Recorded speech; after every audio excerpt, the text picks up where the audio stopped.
No, you need to find where to start to be safe, to work with your own limitations, stiff, tight muscles, and that's the options to stretch more and more and more, or just challenge your strength. Okay. Do you have any questions? Yeah. Let me check.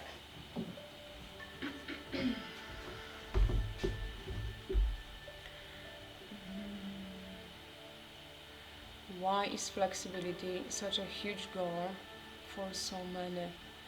Why so flexibility is key to joint health and functional range of motion? Hyperflexibility is actual bad for the joints.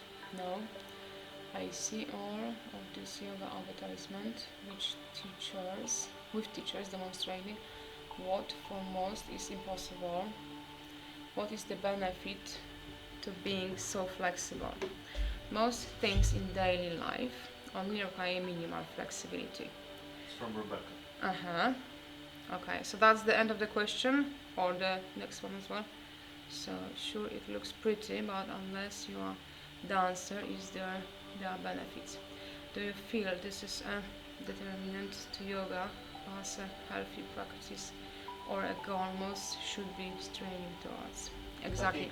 I think what Rebecca is asking is, what is the benefit Yeah. for normal person of, crazy flexibility? This is the question, guys. Thank you, Rebecca. This is exactly the question when I'm trying to answer during this 5 hours be live, and yeah, this is exactly my answer for this question, exactly as it is. Okay, so let me see. Thank you, Rebecca. This is this is the key question, really.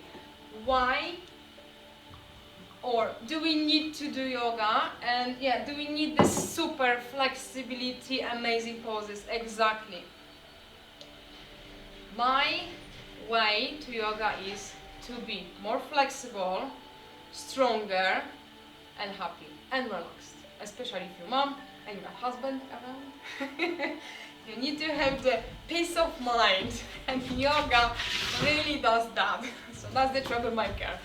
And yeah, yoga helps me not only all the physical things but also for the mental as well. 2 guys at home, seriously, sometimes it's a challenge, but yeah, that helped me.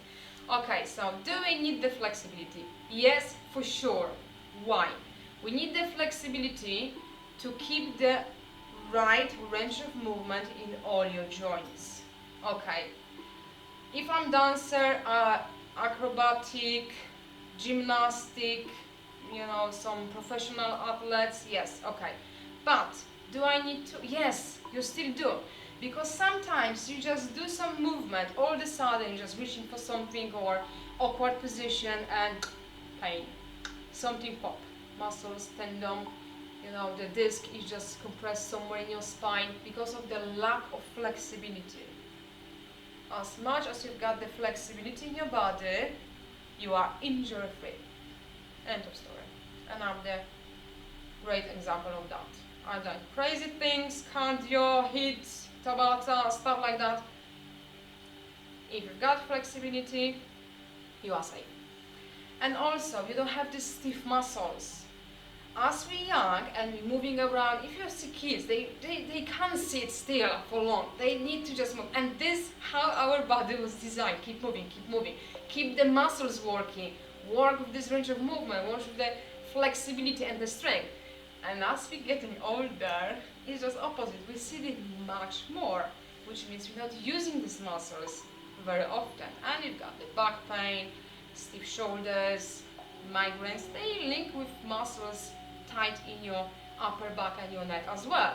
I'm not talking about some serious, car accidents or surgical changes in your body, but normal situation, normal person, never had any health issue, and all of a sudden, yeah, I'm just 40-ish, and yeah, I've got this lower back pain. What's happened? I never done anything, and now, because muscles getting tighter and stiff, and this lack of flexibility is what it is, just bring the pain. Do we need this super flexibility, legs over your head? No, we don't have to. That's why I can't do the dance king dance pose with these beautiful arms behind my head, reaching for my foot. I can't reach. I can show you even now. You know, and it's nothing to be ashamed really. This is my king dance pose. That's it. I just can't. Do I want to? No. Do I need this picture? No. I just need to feel good with my body. I can hold the position. I've got the benefits of all the stretches. My upper body when my arm is somewhere here and my leg. And that's my arsenal. We don't need this super. But some people, they are just naturally flexible. And of course, they are on different level. And I've got clients coming to my studio, my class, and I'm saying, okay, yeah, if you're more flexible than me, let's do this one. And it's fine, because they can do that. But doing yoga just for this pose is for me completely wrong. Why? Because you are not the person. As you say, if it was a dancer or was a gymnastic as a child, they've got this flexibility. Some people are super flexible, they're just born this way. And I had the one, my members, they know who I'm talking about right now. Now the one, he's a lovely person. He came to our studio and was like, I'm total beginner, I've never done yoga before. And his beginner level was my 3 years practice. And that's okay.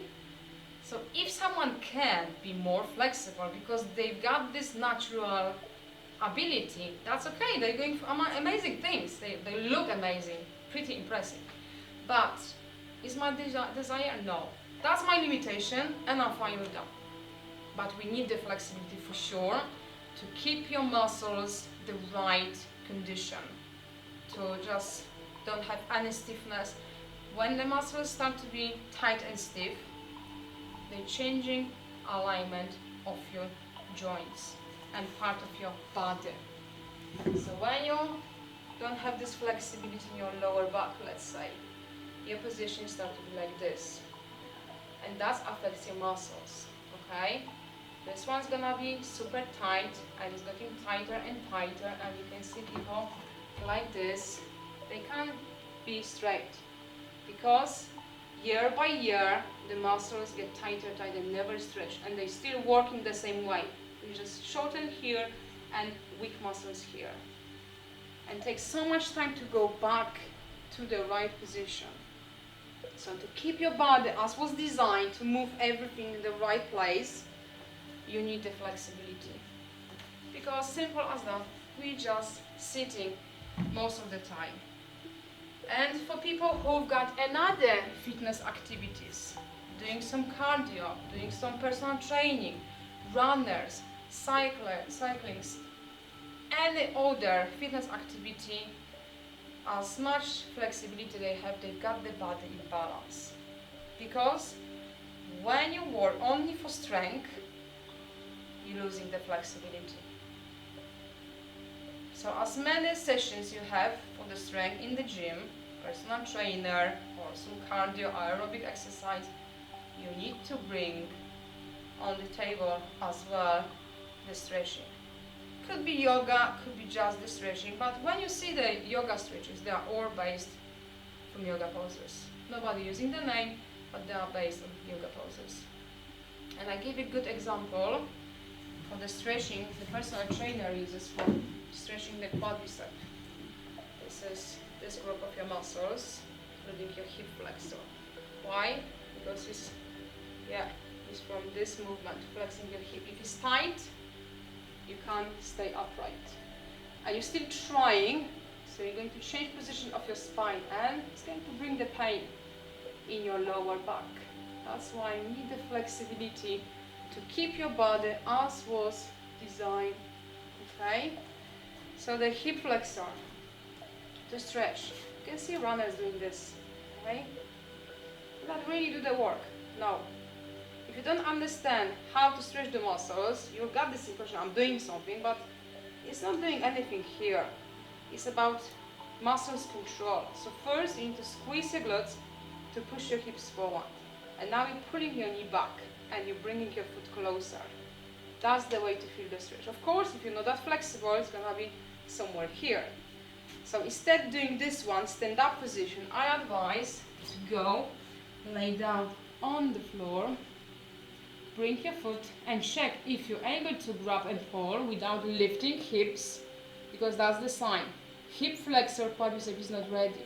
So you just work what you have.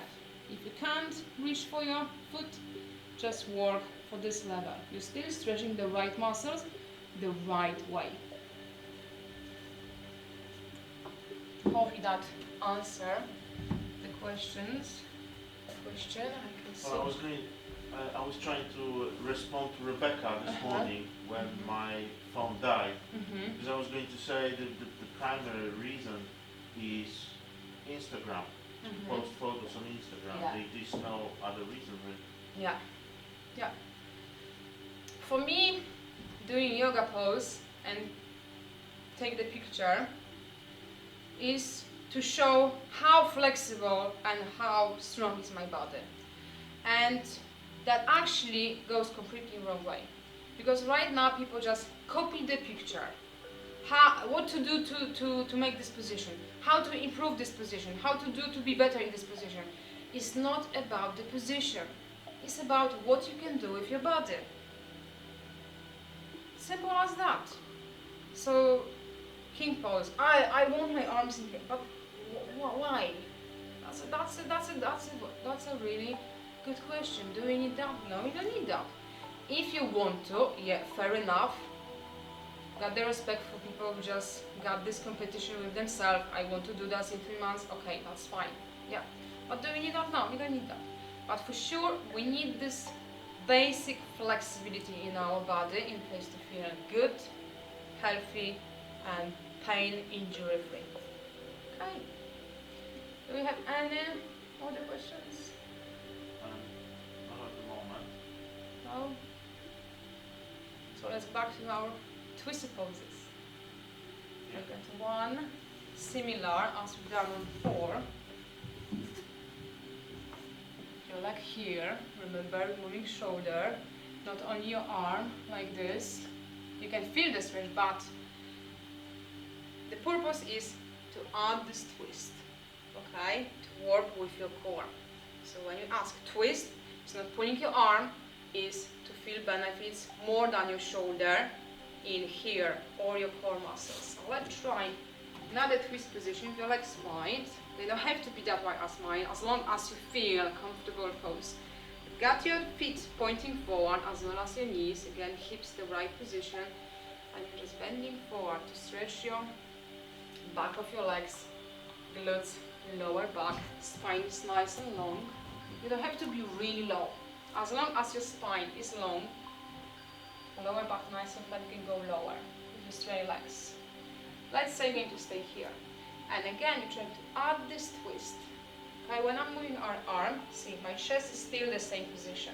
I can feel the stretch. Yeah, that's a good stretch. But for the twisted poses, we try to work muscles, this area, not your shoulder, but your core.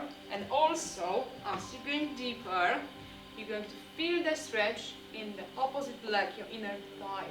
Okay?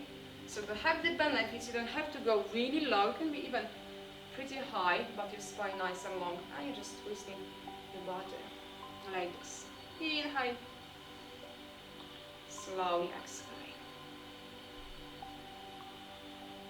Session by session, you're gonna be lower to improve the flexibility. Hamstring is pretty tricky muscle to stretch because it's very long. It's attached behind your knee and below all the way top of your pelvis. That's why to stretch the correct way is your hips movement. I keep my arm here so you can see hips movement. Okay, that's a good stretch, but the muscles super tight. Just stay more upright. But you still can twist and have benefits with working with your core and opposite leg. Inhale. Slowly exhale.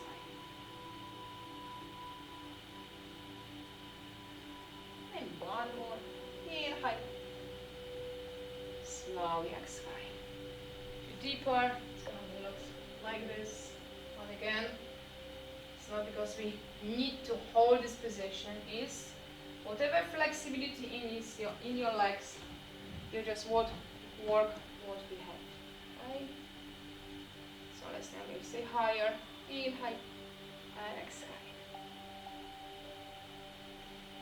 And holding the spine nice and straight, nice and long. It's all about through core muscles. You don't have to do any crunches, pull-ups. Just position like this. Still gives you the strength. And it's much better and more comfortable position for you without any strain in your neck or even lower back. I see people asking, I'm doing the core exercise with my PT and I always feel the pain in my lower back, so sore. Why? I'm working my core.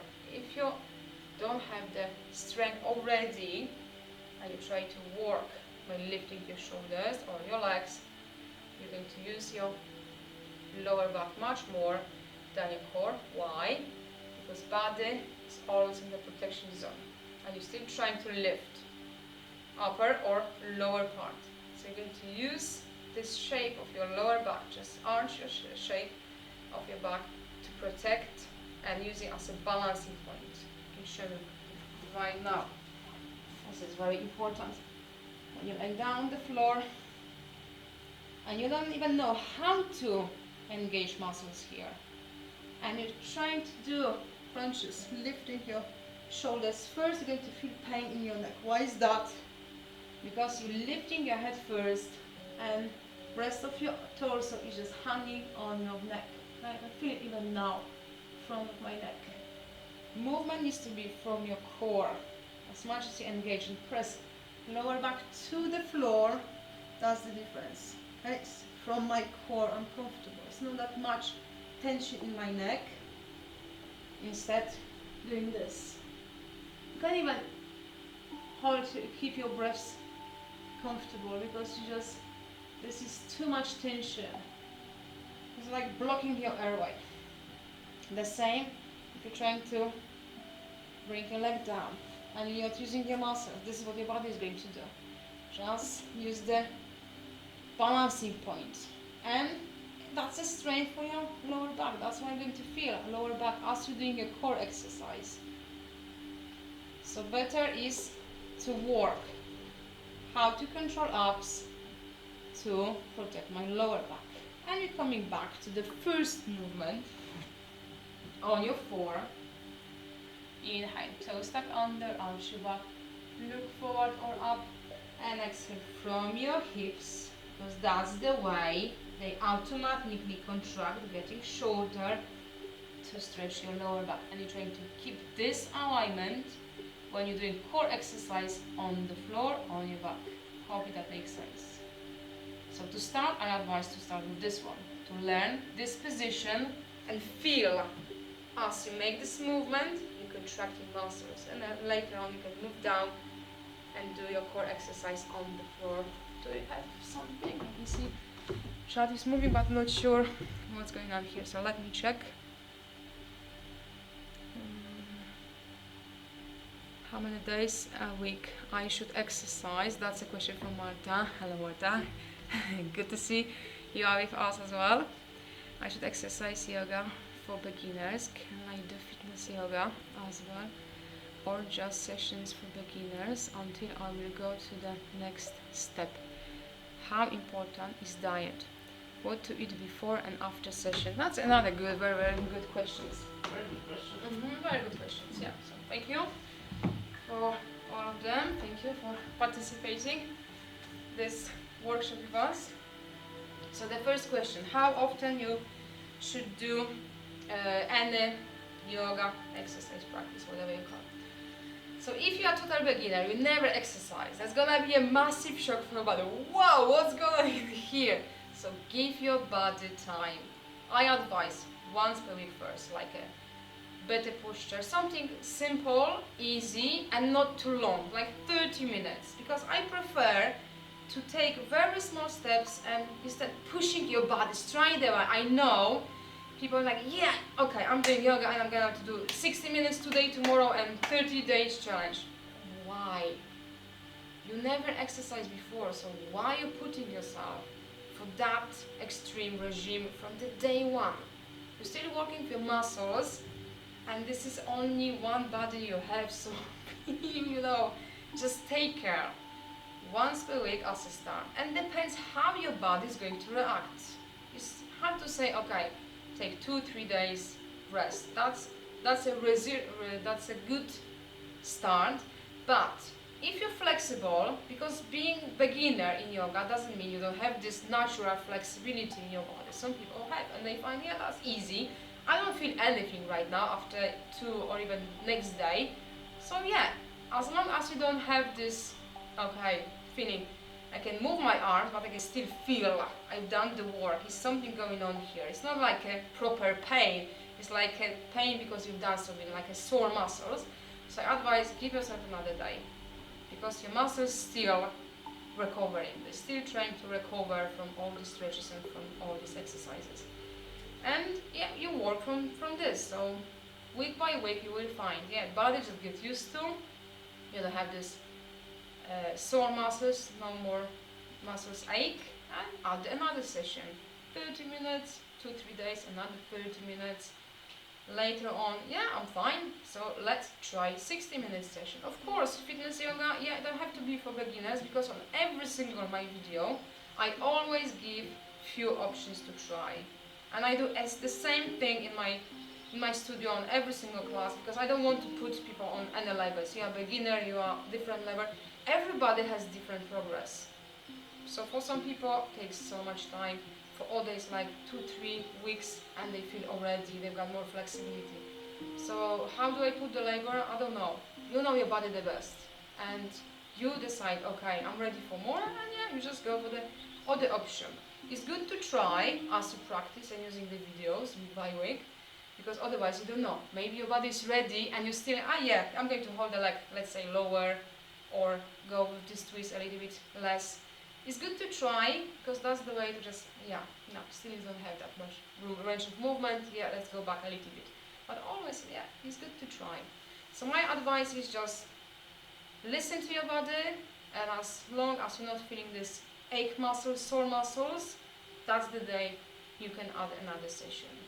But if you're after 3-4 days still, your body's like, wow, that was too much, we need more time. Just, if you're feeling something, that's a simple message from the body. Like, okay, give us another day, and guarantee you this is the safer way to work with your body, especially for beginners. And the other question was the diet. How important, and what to eat before and after sessions? Yeah. So before session, something very light. I remember when I was on this freestyle fitness yoga training, and there was a whole day training, and there were all people who already practice yoga but wanted to be instructors, want to be the teachers. But I think they were so excited about this, and when we had this break for the lunch, they just went to the canteen and just eat normal proper meal, and they had some twisted poses later on. I was like, okay, I just go for some smoothie, something light on your stomach. If we be inversions, probably I wouldn't eat anything. Depends what session you're planning to do and how energetic it's gonna be. So when you go the fat burn yoga, squirt yoga, or any fitness, when you're going to more movement, jumping around, I advise to just keep like 2 hours gap before, after. So let's say you've got some lunch, 12 o'clock, and you plan to do some cardio, so give yourself 2 hours to digest most things. First, it's going to be uncomfortable, it's going to feel, very heavy on your stomach, you can even go sick. So your body needs the energy before, but probably not that much. So if you don't have time to go for proper meal, some snack like banana or some energy bar, nuts, just for a handful of nuts, smoothie will be good. Some stuff like that, something light. Your body is going to digest pretty quickly. And my advice is just try to eat the clean things like fresh fruits, vegetables, instead of some processed food, because they just upset your stomach and you can get bloated after the session. You can feel fine about the session, but when you finish, like, oh my god, my stomach is here. Because of the movement, just move all the gases in your body and let's give it a, this upsetting stomach after the session. So, and interesting thing, and the same question asked me Chris from New York when we had the session this week on Tuesday, how diet is important, and I'm going to say the same thing. My members remember when I was doing this juicing fasting, and I was always, okay, eat what you feel works for your body. If you're a meat person and you're fine with that, you're digesting everything, you don't have any bloating stomach or pains, that's probably works for your body, because everybody is different. So it's hard to say it's a one specific diet for all of us, because your body reacts for different things differently. And people was asking about this juicing fasting, and I was like, okay, I don't have any advice because I need to try myself first. And I did. And after first 3 days, the first one, there was only it was hard, very, very hard. And wasn't that much change, but I was continue this 3 days juice fasting. So we just drink juices for 3 days, and after that we will introduce the food. But I had like month gap between next 3 days on juices. And after some time doing this kind of detox, let's say, with this juicing, I actually noticed my flexibility improved. And I was thinking, I had the chat with them, and I said, it's strange to me because I'm doing the same classes, the same level, not doing anything more. I've got the same amount of sessions with my clients and the group classes, and I can feel my flexibility is better. I can go deeper with the poses and I'm more comfortable. And I was thinking, I didn't change anything. I changed one thing, my diet. So going on the plant-based diets for me helps me with more flexibility. So my body is more flexible. There was all the factors as well, like being more aware, and the memory was so sharp because I got the underactive parrots, and sometimes I'm like a foggy, memory. So okay, just remember things. I need to ask my clients, which side we did. Sometimes, But on this juicing, I notice, your body actually reacts a little bit different. So it's really hard, what to eat and what diet. You need to just try different things and see what works for your body. Let's say some people can eat lots of cake and flat stomach. For me, it's just watching the cakes and it's like, yes. But now I know why, because of my underactive thyroid. But overall, the advice would be, if you can keep the big gap between meal and your yoga exercise practice, just go for some light snack, banana or some smoothie, kind of stuff like that would be probably the best option. And that was another question from Martha. Yes, there was a question from Frank. Hello, Frank. Hello. Do you have any yoga advice for someone who doesn't like to move? Doesn't like to move. If you're doing yoga, we're not moving that much. It's just twist. Try my chair yoga. You're sitting on the chair and just moving your arms. So it's not that much moving around. And that maybe would be good start for you, Frank. Just sitting on the chair. Don't laugh now. This is very, very good stretching, and I notice for myself, helps me a lot to stretch my hamstring when I'm sitting on the chair. Your position for your pelvis is a little bit different as you're stretching the muscles, the same muscles from the stand-up position. So if you still like to try yoga on the chair. Chair yoga, I've got lots of them. Try them. So you don't have to move that much. You're just sitting on the chair and moving the body. Okay, hopefully that was the answer for Frank. How many days? I answered that. How important is the diet? Yes. Okay, so that's all, I think, from all the questions we have so far. Do you have any more from Facebook? No? Alright. So, twist poses later on, just adding your leg somewhere here, you can move over there, straight leg, but it's all based on the same movement. So you need to remember your position, just going back to our main subject, the twisted poses, how you're sitting. This is crucial to work actually with your muscles the right way. Because this is still exercise, this is still something to work with your body, with your muscles. So if you move and twist from this position, you're not going to benefit that much. So you need to go back, and first let's work the right position. Okay, so that's why it's a good idea to sit higher, even 2 blocks,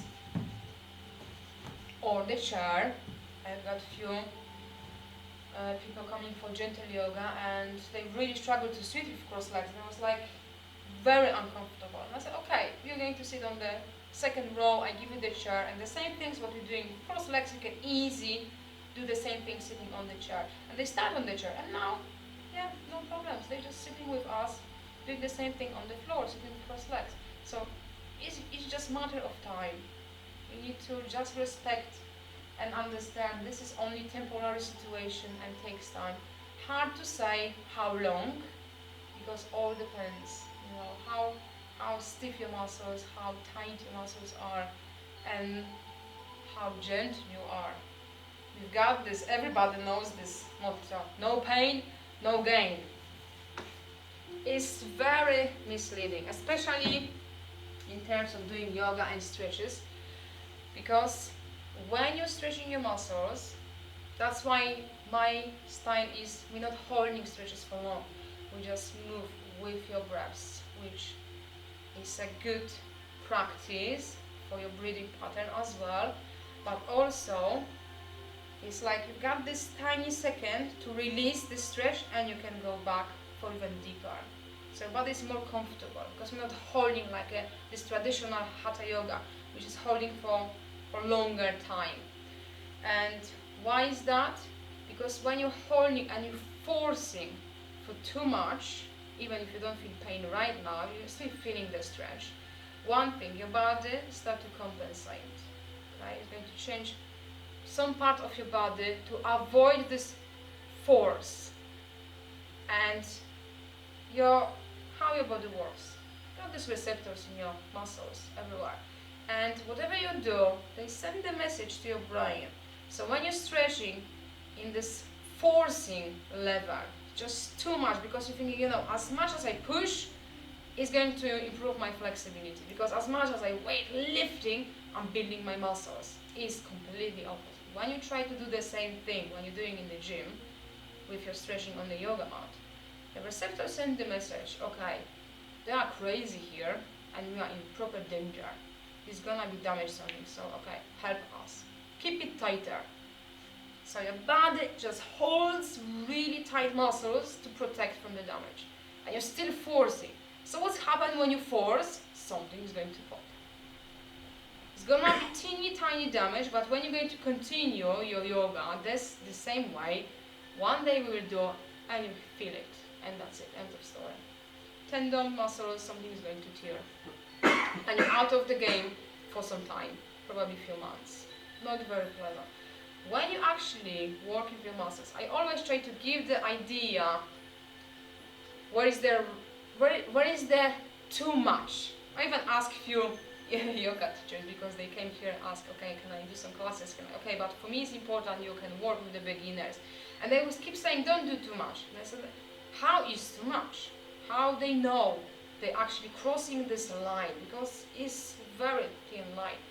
And I always try to explain my clients and my participants, when you've got the stretch in scale from 1 to 10, and you stretch your muscles, let's say 1 is very light, 10 is super strong, so it's like crossing this line already, you can tell that. So when you've got this feeling for like 5, 5.5, in this scale from 1 to 10, this is the right level to stretch your muscles. So when you stay at this level, or even 6, a little bit less, you can feel it, but you've got this impression, I can actually push a little bit more. I'm gonna be fine when I push. We don't push. So what the message is going to send right now, your receptor from your muscle, okay, you are comfortable with this one, so you can release. So even if you're not crossing this line and you've got this feeling, I can go a little bit deeper with this stretch, could be twist, legs, whatever, massage is different. Now you can release. So this is how your body works, how they connect with your brain, nervous system, and it's working every single second. Whatever you do is a response. Okay, so hopefully that's all clear.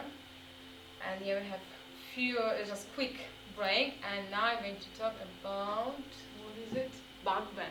Alright, so all the back extension. That's a super challenging thing to do for, especially for beginners, because you don't have this flexibility and mobility in your lower back to move this way. It's more like we never do that really. But it is important to keep this, body moving to both ways. So to start, preparation for the back bend. Again, coming back to the first one we've done today. This is your first back bend preparation, okay? Which is arching your back, pushing belly forward or down. In this position is pushing down. Okay, but it's so important as you stretch your abdominal muscles and you work with this curve, make this muscle stronger, you do the stretch to all the way. Okay, so you need to focus on this one. Try to go small steps, and please be very careful for the next, right now, for the next part, because muscles could be tired even after 2-3 repetitions. So I'm still going to do it so you can see how you can progress, what you can do. But if you need to take a break, that's okay. So you can watch rest of the session, just observe, and you can ask me the question. And I mentioned that from the beginning, but if you join us right now, I'm going to split this 5 hours for 5 parts. So you can have the access just for the back bend, the back extension part, and you can practice later on in your own pace. You don't have to do a whole session because it is a challenging one. Okay, so yeah, and have some quick break, guys. Maybe just drink, maybe going to eat something. And yeah, if there's any questions, you can answer. Here's a question. Would you like a question now? Yeah.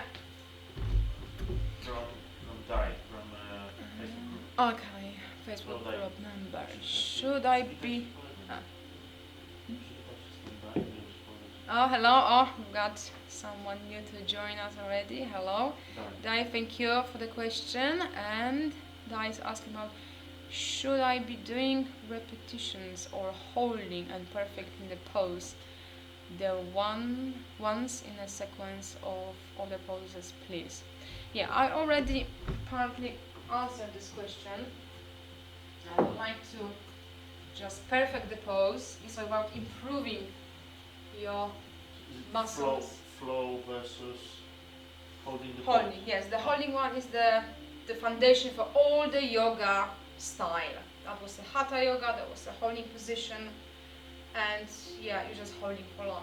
From my experience, for myself, when I started yoga, very, very long time ago, yeah, I'm really old, feeling very old, there was a only picture in the book, so that was from the hatha yoga, so I had no idea how to even make any flow between the poses. And I was on this level for many, many years. I had still some benefits, but I didn't enjoy that much. So it's one thing is, as I mentioned, when you're holding for long and you're forcing, you're just crossing the line. When you go with this movement, instead of holding position, your body got more time to release and stretch. So it's going to respond to the stretching much better. So more static yoga or more flow is more like a personal thing, what you enjoy the most, really. For me, holding position was quite boring. I prefer more movement. So all the videos you can see on my channel, that's my own personal style, because I like the poses from hatha yoga, but I don't like this static style, holding for long. But some people enjoyed it. I think, I actually, that's my way to relax, that's my way to meditate. So yeah, it's just find which style of yoga you like the most, because you're going to continue and you're going back to yoga if you like, if you enjoy what you're doing. When you're forcing yourself for something, you can, okay, everybody is saying yoga is good. I already mentioned why, so that's a good reason to be flexible. But it's like, oh my god, it's so boring. I know it's good for me, but I don't like it. You know, it's not my thing. It's probably not the right type of yoga, and it's 100 of them. So just go and explore. It's only one thing. It's tricky to find yoga for beginners. So if you struggle, if you're not sure, you can even send me the link for the video, because you say, okay, Alicia, you're talking, yeah, because everything makes sense, but I don't like your style, and I'm still like to do yoga. So how I'm going to know if I can find different style but still suitable for me, for beginners? So I'm happy to see the video, part of the video, for someone else offering but different style of yoga, and I can roughly check and say, yeah, that's a level for beginners, or probably just look for another one, okay? Because I know it's more people than me, but you know, I can't be everywhere. I can't be everywhere and just checking other people. Hopefully, we will have like a small community for another yoga teachers, yoga instructors who've got this similar approach as me, but at the moment, I don't know anyone. So hopefully you can help me to reach people similar approach as me, and we trying to change the message to the world. You don't have to be super flexible. We don't need this perfect poses with legs over the head. We need the flexibility, yes, but the crazy one, no, we don't have to. So that we don't my way to help you guys to find another yoga, because I understand, you know, it's nothing personal. You need to enjoy. At the end of the day, you've got just one life, and whatever you do, you need to enjoy, because otherwise you can force yourself for a few sessions, maybe a month. But later it's like, oh my god, you know, I'm not even looking forward to this session. So yeah, try to find another style you're going to enjoy much more. So it's like, you've got this feeling, and I'm so actually so pleased, and makes me so happy to hear from my clients. They say, you know, I miss my yoga. This is what we need. You're actually looking forward for something to do because you're enjoying. Simple as that. It's good for you, yes, but you need to like it. I'm not only doing because it's good for you, okay? Any more questions? No, not at the moment. Okay, maybe those people take the break for some lunch. You have a moment to break. So right now it's gonna be back bends. We already got muscles ready. If someone join us right now, we're doing our 4 hours beginner yoga workshop. When I explain the foundation for the poses, so we talk about the balancing poses, that was the first one. We've done these twisted poses as well. I'm answering the questions from the live chat, and thank you very much, guys. You are with us, you're joining us, and you've got some very good questions. So I'm really happy for that. So because this is all for you. So it's one good thing about this lockdown. I've got more time, and you can just share my knowledge, my experience, and help you to enjoy and get all the benefits from yoga. So right now I'm going to talk about the back extensions. So everything this way. It's easier to fold forward, it's much harder to do the back extension. And as I mentioned a few minutes ago, before we start this part, please just go very easy, okay? Make sure you're not going to upset your lower back, because that's a sensitive area. The muscle's super tight, and I'm assuming as a beginner it's gonna be, you know, pretty challenging to do this movement. You can just watch the rest and ask me the questions during I'm going to talk, and then I'm here, let me know. I can see as well, I've got the screen in front of me on the chair, on my laptop, and I can see I've got some questions. So that's the way to work, and I'm going to split in sections. So if you're interested in the back extension, if you feel that's beneficial for me, because I've got this back pain, stiff muscles, sometimes, you know, they even go in spasm. So that's gonna be good part to do. But because I'm explaining this more details, I'm going to hold the pose maybe sometimes for some of you too long. Take a break, go to child pose to stretch. Because right now we're going to do anything in here. We're going to go back to child pose. Could be your hips higher, lower, and Again, go really, really slow. Don't go too fast. Just give your muscles time to stretch from this back extension, alright?